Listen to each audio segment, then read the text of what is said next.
Yung mga karakit, alam nyo ba na sa halagang 3,499, pwede na kayong maka-order ng ganito karaming bilao para sa inyong handaan. Eto na nga, dahil nga birthday ni Natalie, naisipan ko na lang mag-decorate dito ng skirting sa table namin para naman magkaroon ng konting itsura. At ang ginamit ko dito ay white and blue. Request din niya ito and gagamit na lang ako dito ng mga pink and white na lobo para naman kahit papaano ay magkaroon ng itsura ang kanyang backdrop na pagpipicturan at paglalagyan ng kanyang mga handa. Matapos ko nga maikabit ang pleats na tela sa table, naglagay na rin ako dito ng pang-ibabaw at ganito na lang din ang naisip kong design dahil alam ko pagkatapos nito ay ako lang din naman ang magbabaklas nito para mabilisan na lang ang trabaho at mamaya ay magkakabit na rin tayo ng mga lobo. Ito nga pala isa sa dati kong racket bago pa man ako maging designer ng mga Christmas decor sa aking mga kliyente. At hanggang ngayon ay may mga ilan-ilan na nag-i-inquire pa rin sa akin pag ako ay nag-skirting pero hindi ko na rin doon ina-accommodate dahil nga sa pag-online selling pa lang namin ay kulang na talaga ang aming oras sa ginagawa namin pagla-live selling. At madalas ko na lang itong ginagawa pag may okasyon at may simpleng handaan dito sa amin. At habang nagkakabit ako ng mga tela, buti na lang nandito si Mrs. at ang dalawa kong ate para magpalobo at magtali nang sa ganon mapabilis ang ating trabaho. Sa ganitong bagay at okasyon lang kami nagbabanding kaya mapapansin nyo ang mga bata ay tuwang-tuwa na rin sa pagtulong sa pagpapalobo ng mga ito. Pinagbuhol ko na lang ang 4 na pirasong lobo para makakreate ng ganitong design na ilalagay natin sa wall mamaya at gumawa lang ako nito ng 5 piraso para mabilis gawa ng design at may kabit sa wall. At ang ginamit ko nga palang size dito ng lobo ay 10 inches at 6 inches sa magkaparehas na kulay. Sa pagkakabit naman mapapansin nyo, merong tubo dito at doon ko na lang ikinabit ang yarn at pinaikot-ikot ko na lang ito sa mga lobo para may attach ko ng maayos at hindi gumalaw-galaw hanggang sa makarating ako dito sa part ng dulo at nilagyan ko na rin ito ng mga maliliit na size para magkaroon naman ng accent para maging kontra sa malalaking lobo at para kahit papaano naman ay maging attractive pag ito ay tapos na. Para maging broad at mas maging puno, ang pinaka-base nito, naglagay din ako dito ng 10 inches at 6 inches na lobo at pagkatapos nito, kinabit ko na rin ang mga foil balloons at ang size naman nito ay 16 inches. At kung naghahanap ka naman ng ganitong klase ng foil balloon, meron tayong iba't ibang online shop na pwedeng pagbilhan, mag-search ka na lang dyan. At para hindi ka na rin mahirapan, meron akong link na nilagay sa caption, comment section at pati na rin sa yellow basket. Bukod nga sa pagiging Christmas decorator, pag-skirting, pati pag may makeup ay pinasok ko na rin. Oh, naniniwala ka ba? Makwento ko na lang din, sa ganap na yan ay medyo may sumpong ang aming prinsesa, kaya ang ginawa ko, ako na lang ang nag-makeup nang sa ganon ay mapawi naman ang kanyang sumpong at bandang huli ay pinasa ko na rin ito sa kanyang ina para makapagbihis. At ngayon pag-uusapan naman natin ay ang pagkain. O ikaw ba ay taga Mayhay, Luisiana o malapit sa Lucban, Quezon? Eto baka magustuhan mo at ito yung aking nakita online na pwede pag-orderan mga kakanin na pwede nating ihanda sa ating okasyon.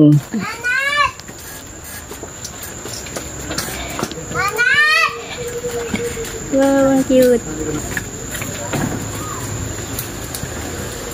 Tatlong bilawin. Ano? Meron to po. Kami po. Dali na po. Dalay pa.